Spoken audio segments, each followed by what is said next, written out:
अगर हम एक क्लास में कंस्ट्रक्टर डिफाइन करते हैं तो क्या बेनिफिट मिलता है, ये टॉपिक हम कंस्ट्रक्टर से पहले कवर कर रहे हैं ताकि आपको ये आइडिया हो कि कंस्ट्रक्टर लिखने से बेनिफिट क्या मिलता है मुझे। इसके बाद हम लोग फिर कंस्ट्रक्टर में आएंगे, उसके टाइप्स में आएंगे और सारी चीजें हम लोग डिटेल में बात करेंगे। कंस्ट्रक्टर एक बहुत ही इंपॉर्टेंट टॉपिक है। कंस्ट्रक्टर का जो लेवल है वो कंपाइलर के लेवल तक है, क्योंकि कंस्ट्रक्टर बहुत सारी चीजें खुद से ऐड करता है क्लास में। अगर आप याद करो पिछले वीडियोस में मैंने आपसे कहा था कि ऑटोमेटिकली एक डिफॉल्ट कंस्ट्रक्टर कंपाइलर ऐड करता है, वैसे ही एक सुपर कीवर्ड भी कंपाइलर ऐड करता है। तो हम लोग इस पे डिटेल बात करेंगे। तो कंस्ट्रक्टर एक बहुत ही इंपॉर्टेंट टॉपिक है और मेरे हिसाब से constructor it is used to initialize the object, it is used to construct the object, इसलिए इसको बोला जाता है कंस्ट्रक्टर, ताकि आप कंस्ट्रक्ट कर सको। यानी ऑब्जेक्ट का जो कंस्ट्रक्ट होता है वो कंस्ट्रक्टर के थ्रू ही होता है। तो heart of the Java topic है, इसको बहुत ध्यान से आप देखेंगे और बहुत डिटेल में हम लोग बात करेंगे कंस्ट्रक्टर के ऊपर। तो सबसे पहला जो टॉपिक है वो है कि कंस्ट्रक्टर लिखने का एडवांटेज क्या है, क्यों लिखे कंस्ट्रक्टर, हम क्या फायदा, एडवांटेज क्या है कंस्ट्रक्टर लिखने का। उसके बाद हम लोग बात करेंगे कि कंस्ट्रक्टर का पर्पस क्या है। पहले एडवांटेज क्या है, फिर पर्पस क्या है, कंस्ट्रक्टर होता क्या है, कितने तरीके का होता है, ये सारी चीजें हम लोग डिस्कस करेंगे। तो जनरली जो मैंने आपसे कहा था कि कंस्ट्रक्टर कैसे हम लिखते हैं, तो मैंने आपसे कहा था कि अगर आपके क्लास का नाम और आपके मेथड का नाम ये दोनों सेम हो जाए तो फिर हम उसको क्या बोलते हैं, हम उसको कंस्ट्रक्टर बोलते हैं। और इसको पहचानने का बड़ा ही सिंपल तरीका है कि उस कंस्ट्रक्टर के पहले कोई भी रिटर्न टाइप नहीं होना चाहिए, तभी वो कंस्ट्रक्टर है। उसके पहले कभी कोई रिटर्न टाइप नहीं होना चाहिए। और जब हम ऑब्जेक्ट क्रिएट करते हैं तो ऑब्जेक्ट क्रिएट करते के समय ही ऑटोमेटिकली कंस्ट्रक्टर कॉल हो जाता है। यानी हमको मेथड्स की तरह उसको एक्सप्लिसिटली कॉल करने की जरूरत नहीं है। अगर हम किसी क्लास में इनपुट मेथड लिखते हैं या फिर एक्सेप्ट मेथड लिखते हैं तो ऑब्जेक्ट बनाने के बाद मुझे उस मेथड को एक्सप्लिसिटली कॉल करना पड़ता है, इनपुट एक्सेप्ट। बट कंस्ट्रक्टर के साथ ऐसा नहीं है, कंस्ट्रक्टर खुद ब खुद कॉल हो जाता है ऑब्जेक्ट क्रिएट करते के समय। जैसे ही आप ऑब्जेक्ट क्रिएट करते हो उसी समय कंस्ट्रक्टर भी कॉल हो जाता है। तो इसको एक छोटे से एग्जांपल के थ्रू समझते हैं कि क्या एडवांटेज है अगर हम कंस्ट्रक्टर लिखते हैं अपने प्रोग्राम में, तो उसमें एडवांटेज क्या मिल रहा है मेरे को। ठीक है, तो यहां पे हम सारी चीजों को डिलीट करते हैं। सपोज मैं यहां पे एक एम्प्लॉय क्लास ले रहा हूं और यहां पे मैंने एक एम्प्लॉय नंबर वेरिएबल डिफाइन करा है जो कि मेरा इंस्टेंस वेरिएबल है।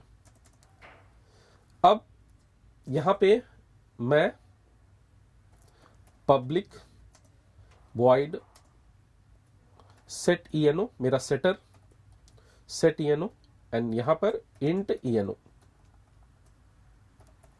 Int eno।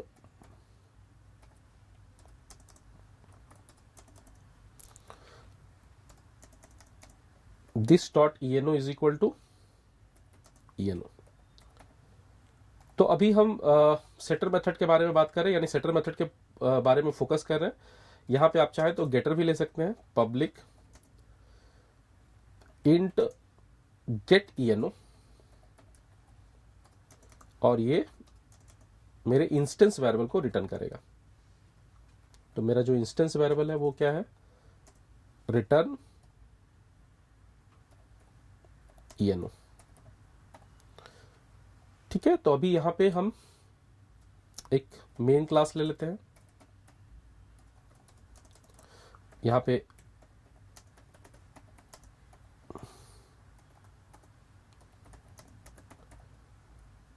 String of arcs,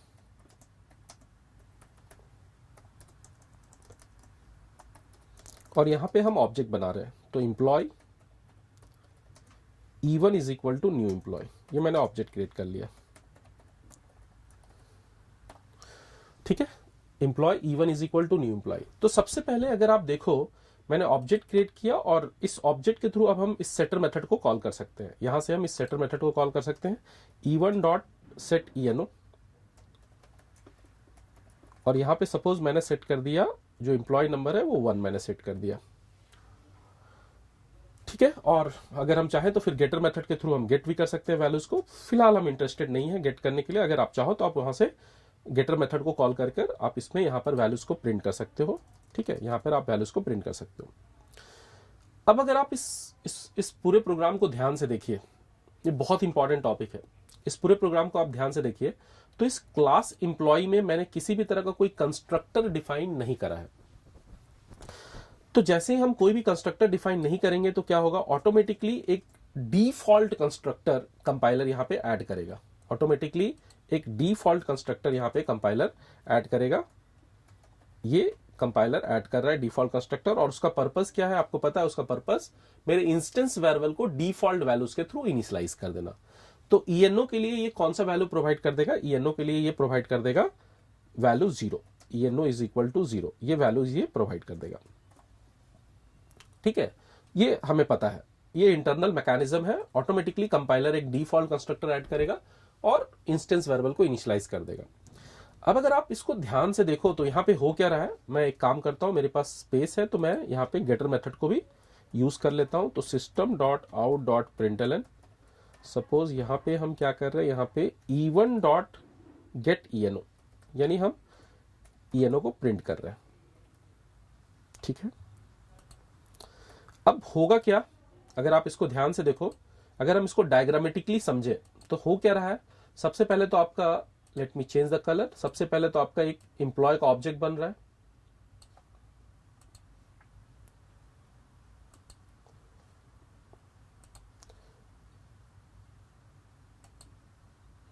अच्छा, कलर चेंज नहीं हो रहा है, अच्छा कोई बात नहीं।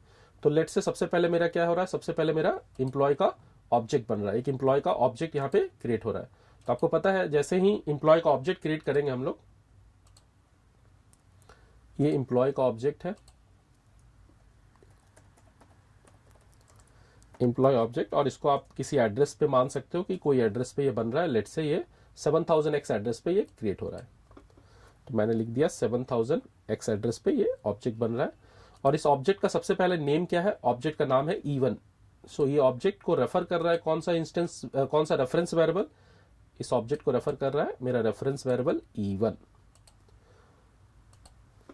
E1 is the reference variable जो कि इस ऑब्जेक्ट को रेफर कर रहा है। इस ऑब्जेक्ट में है क्या क्या, इस ऑब्जेक्ट में अगर आप देखो तो मेरा सबसे पहला जो इंस्टेंस वेरिएबल है वो है ENO, और उसके साथ मेरे पास सेटर और गेटर्स है, तो एक है सेट ENO,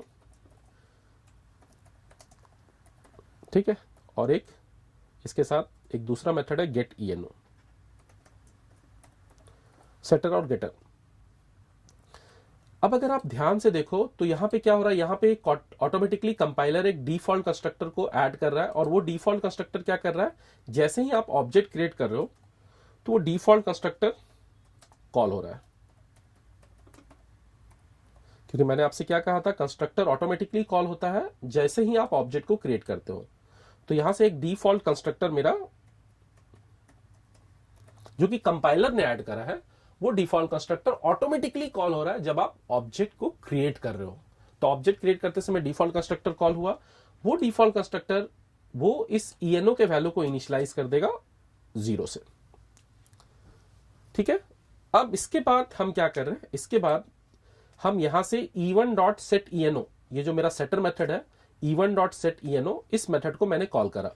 तो जैसे ही मैंने सेट ENO मेथड को कॉल करा और वैल्यू 1 पास करा, ये क्या करेगा, ये मेरे इंस्टेंस वेरिएबल को रीइनिशियलाइज करेगा, ये मेरे इंस्टेंस वेरिएबल को रीइनिशियलाइज करेगा। मेरा इंस्टेंस वेरिएबल ऑलरेडी इनिशियलाइज हो चुका है कंस्ट्रक्टर के थ्रू, अब इस इंस्टेंस वेरिएबल को ये रीइनिशियलाइज कर देगा, किस वैल्यू से, 1 से। अब अगर आप बहुत ध्यान से देखो तो आप क्या देख पा रहे हो, आप देख पा रहे हो कि जो मेरा वेरिएबल इनिशियलाइज हो रहा है वो कहां पे हो रहा है, वो मेरा वेरिएबल इनिशियलाइज हो रहा है at the time of creating the object. Variable जो इनिशियलाइज हो रहा है वो कहां हो रहा है, at the time of creating the object. जो मेरा वेरिएबल रीइनिशियलाइज हो रहा है वो कहां हो रहा है, at the time of calling this setter method. तो वेरिएबल इनिशियलाइजेशन और variable reinitialization both are done in 2 different places. तो यहां पे आप क्या लिख सकते हो, यहां पे आप लिख सकते हो कि variable initialization is done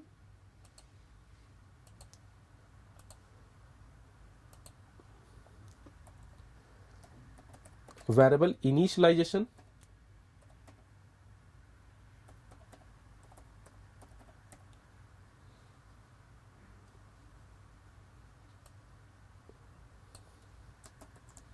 Variable initialization is done at the time of creating the object.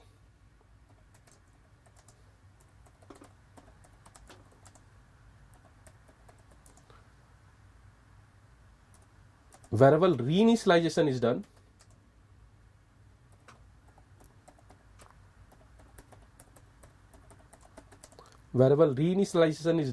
at the time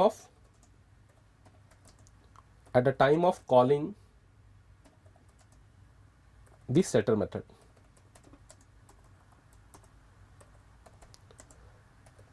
तो वेरिएबल इनिशियलाइजेशन मेरा कब हुआ? At the time of creating the object. और वेरिएबल रीइनिशियलाइजेशन मेरा कब हुआ? At the time of calling the setter method. Variable reinitialization is done at the time of calling the setter method. तो मिल क्या रहा है आपको? कंक्लूजन क्या मिल रहा है? कंक्लूजन ये मिल रहा है कि वेरिएबल इनिशियलाइजेशन और वेरिएबल रीइनिशियलाइजेशन दोनों दो अलग जगहों पे हो रही है, टू डिफरेंट प्लेसेस. तो वेरिएबल इनिशियलाइजेशन और वेरिएबल रीइनिशियलाइजेशन ये दोनों मेरा कहां पे हो रहा है? ये दो अलग अलग जगहों पे हो रहा है. तो अगर हम इसको कहीं नोट्स में लिखना चाहें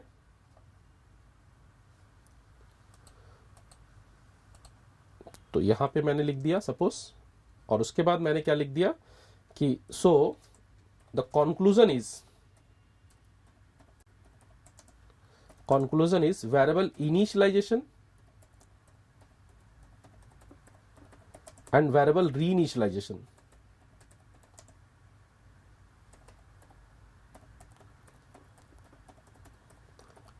both are done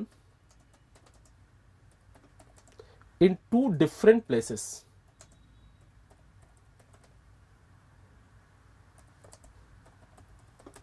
तो दोनों दो अलग अलग जगहों पे हो रहा है. एक ऑब्जेक्ट बनाते के समय हो रहा है और एक सेटर मेथड को कॉल करते के समय हो रहा है.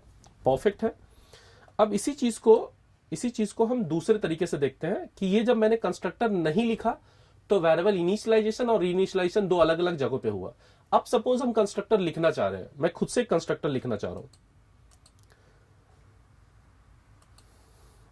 तो सपोज यहां पे मैंने अब फिर से वही क्लास लिया, क्लास एम्प्लॉय, और यहां पे मैंने फिर से प्राइवेट इंट एम्प्लॉय नंबर, और यहां पे अब हम सेटर मेथड का ना यूज करके, हम सेटर मेथड का यूज ना कर अब हम यहां पे क्या कर रहे हैं, यहां पे हम सपोज पब्लिक एम्प्लॉय, और यहां पे हम खुद से इस वैल्यू को इनिशियलाइज कर रहे हैं. eno is equal to what? 1. Suppose parameter के थ्रू नहीं, इसके थ्रू हम इनिशियलाइज कर रहे हैं. और यहां पे अगर आप चाहो तो एक गेटर मेथड ले सकते हो, बिना सेटर के भी आप गेटर मेथड ले सकते हो. ऐसा जरूरी नहीं कि आप सेटर लोगे तभी गेटर लोगे. आप हो सकता है कंस्ट्रक्टर के थ्रू इनिशियलाइज कर रहे हो अपने इंस्टेंस वेरिएबल को और गेटर मेथड के थ्रू आप गेट करो, इसमें कोई दिक्कत नहीं है. आप बिना सेटर के भी गेटर मेथड ले सकते हो. So public int get eno, और यहां से ये क्या रिटर्न करेगा? ये रिटर्न करेगा मेरा इंस्टेंस वेरिएबल जो कि कंस्ट्रक्टर के थ्रू इनिशियलाइज हो रहा है. Return eno. अब आप देखो यहां पर आपने खुद से एक कंस्ट्रक्टर लिखा है.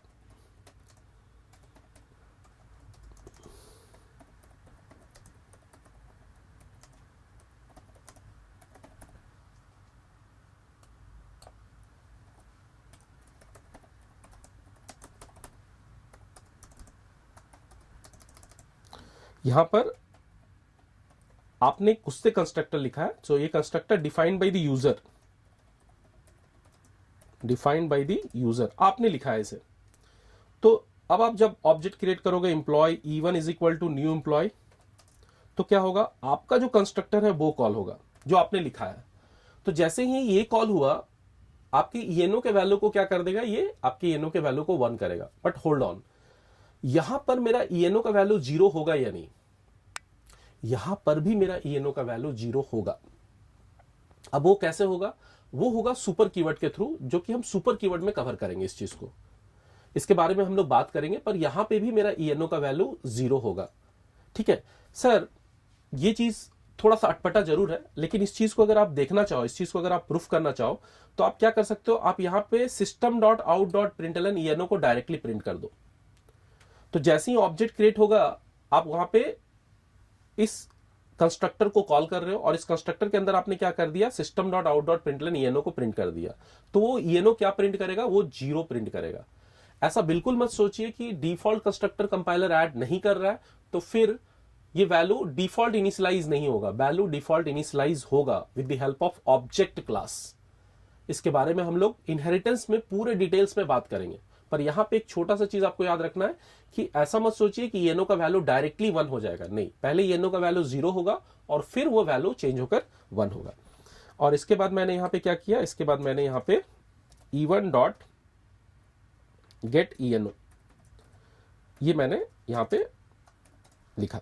अभी इस प्रोग्राम को मैं क्या करूंगा, मैं सपोज इसको रन करा के भी दिखा दूंगा आपको। तो इसे मैंने कॉपी किया, ये एम्प्लॉय क्लास कॉपी कर लेता हूं मैं, ठीक है। पहले देखते हैं इस प्रोग्राम में हो क्या रहा है।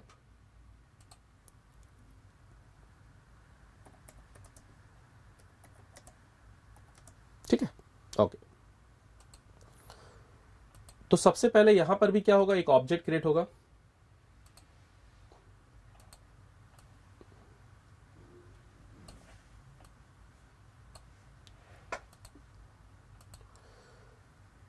यहां पर एक एम्प्लॉय ऑब्जेक्ट क्रिएट हो रहा है। सपोज ये एक 8000 एड्रेस पे क्रिएट हो रहा है, किसी भी एड्रेस पे आप ले सकते हो। 8000x एड्रेस पे बन रहा है। इस एम्प्लॉय ऑब्जेक्ट का भी जो नेम है वो है E1, ये E1 को रेफर कर रहा है। E1 is the reference variable. यहां पे भी मेरा जो वैल्यू है वो ईएनओ है, और मैंने जैसे कि बताया ये पहले 0 से इनिशियलाइज होगा और फिर बाद में ये इनिशियलाइज हो जाएगा 1 से।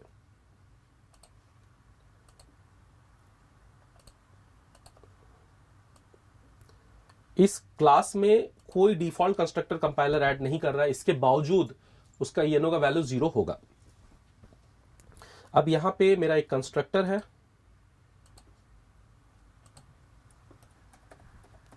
जो मैंने खुद से डिफाइन करा है, और इसके साथ मेरा एक मेथड है गेट ईएनओ जो कि एम्प्लॉय नंबर के वैल्यू को रिसीव करा रहा है। अभी यहां पे अगर आप देखो तो जब आप इस कंस्ट्रक्टर के थ्रू जब आप ऑब्जेक्ट क्रिएट कर रहे हो और ऑब्जेक्ट क्रिएट करने के थ्रू आपका जो कंस्ट्रक्टर आपके द्वारा लिखा हुआ कंस्ट्रक्टर कॉल हो रहा है, उसी line at the time of object creation itself variable का इनिशियलाइजेशन यानी 0 और वेरिएबल का रीइनिशियलाइजेशन यानी 1, ये दोनों एक ही लाइन में हो रहा है। वेरिएबल को इनिशियलाइज और वेरिएबल को रीइनिशियलाइज ये दोनों आप एक ही लाइन में कर रहे हो। तो यहां पे ये बहुत इंपॉर्टेंट चीज है कि जब आप कंस्ट्रक्टर नहीं लिखते हो तो वेरिएबल का इनिशियलाइजेशन और वेरिएबल का रीइनिशियलाइजेशन ये दोनों दो अलग अलग लाइंस में होता है, ये दोनों अलग अलग प्लेस में होता है। बट जब आप खुद से कंस्ट्रक्टर डिफाइन कर रहे हो तो फिर वेरिएबल का इनिशियलाइजेशन और वेरिएबल का रीइनिशियलाइजेशन ये दोनों एक ही जगह पे होगा। तो अगर उस नोट्स को हम कंटिन्यू करें, if we define our own constructor, then compiler will not add any constructor.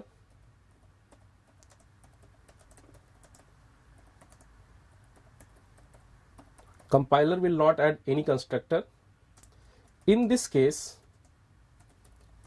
variable initialization and reinitialization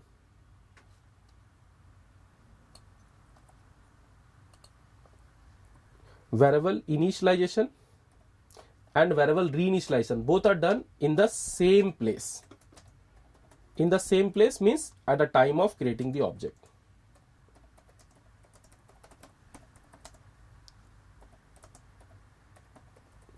So what is the advantage of writing constructor in our class? Variable initialization और variable reinitialization दोनों एक ही जगह पे हो जाएगा जब आप ऑब्जेक्ट क्रिएट कर रहे होंगे। अब इसको अगर थोड़ा सा हम प्रैक्टिकली समझे तो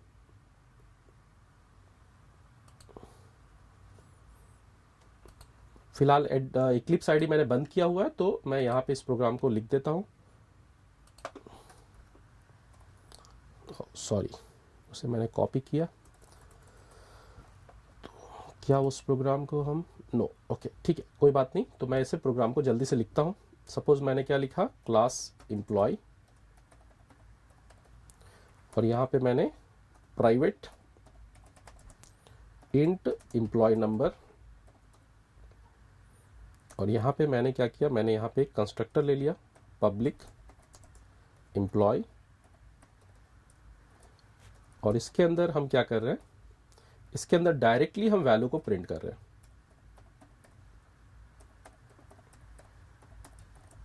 ईएनओ के वैल्यू को हम डायरेक्टली प्रिंट कर रहे हैं बिना इनिशियलाइज किए, और कोई कंपाइलर यहां पे कंस्ट्रक्टर ऐड नहीं करेगा।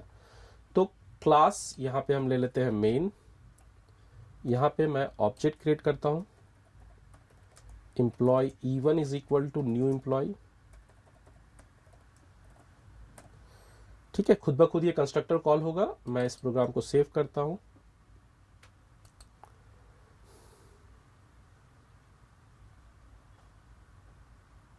Suppose D drive Java demo main dot जावा,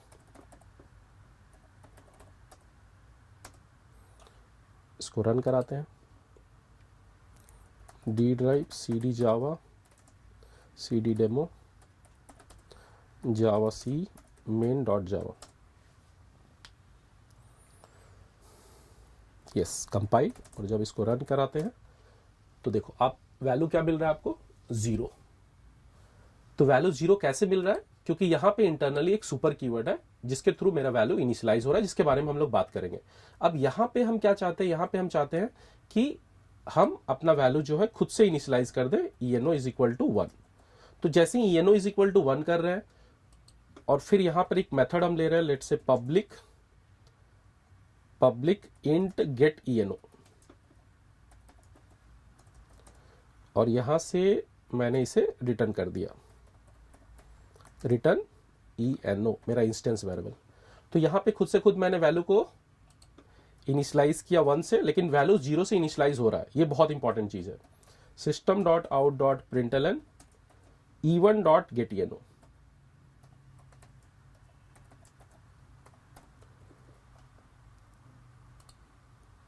इसे फिर से कंपाइल करते हैं और एग्जीक्यूट करते हैं। तो क्या वैल्यू मिल रहा है, 1 मिल रहा है। इसका मतलब कॉन्क्लूजन क्या हुआ, कॉन्क्लूजन ये हुआ कि जब भी आप कंस्ट्रक्टर लिखते हो अपने प्रोग्राम में, तो if we define our own constructor, तो compiler will not any constructor. In this case variable initialization और वेरिएबल रीइनिशियलाइजेशन दोनों एक ही जगह पे हो जाएगा at the time of creating the object. But let suppose आप कंस्ट्रक्टर डिफाइन नहीं करते हो, तो फिर at the time of creating the object variable initialize होंगे, और at the time of calling the method, चाहे वो सेटर हो या इनपुट मेथड हो या एक्सेप्ट मेथड हो, उसके थ्रू आपके वेरिएबल्स इंस्टेंस वेरिएबल रीइनिशियलाइज होंगे, दोनों दो अलग जगहों पे होगा। तो ये एडवांटेज है कंस्ट्रक्टर को लिखने का। तो कंस्ट्रक्टर लिखने के साथ मुझे क्या फायदा मिलता है, मेरा वेरिएबल का इनिशियलाइजेशन और रीइनिशियलाइजेशन दोनों एक जगह पे होता है। तो कल के वीडियोस में हम लोग बात करेंगे कंस्ट्रक्टर के डेफिनेशन के बारे में, कंस्ट्रक्टर कितने तरह का होता है, और कंस्ट्रक्टर